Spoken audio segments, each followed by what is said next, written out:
Alors que pour moi, l'ennemi actuel, je dirais pas du coaching, mais de l'accompagnement professionnel, ce sont toutes ces offres qui sont vraiment, enfin, qui ont pignon sur rue et qui prennent, qui travaillent souvent avec des outplaceurs ou directement avec des individus qui font appel à eux, puisqu'ils les ont connus par les réseaux sociaux ou la télé, qui les réunissent dans des salles New Age pour faire des mélanges et puis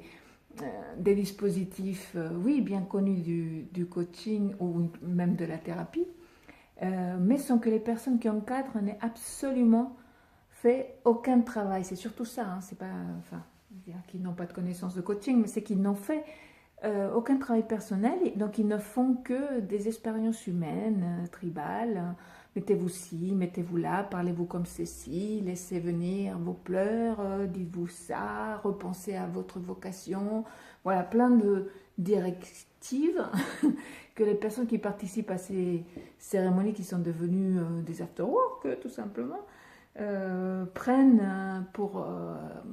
quelque chose de normal et de très très hype. Donc il faut faire comme les autres, hein, il faut se poser des questions, il faut se brasser aux autres, il faut être capable d'être bousculé, il faut être sincère, il faut sortir les tripes. Pour moi, c'est ça la difficulté de l'accompagnement professionnel, c'est qu'il est vraiment entre la main de commerciaux, de marketeurs, qui ont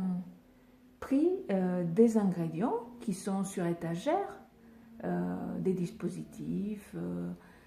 bien connus, hein, d'intelligence collective, d'animation d'équipe, et qui les délivrent sans ordonnance, j'ai envie de dire. Surtout dans le, dans le désintérêt de ce que ça peut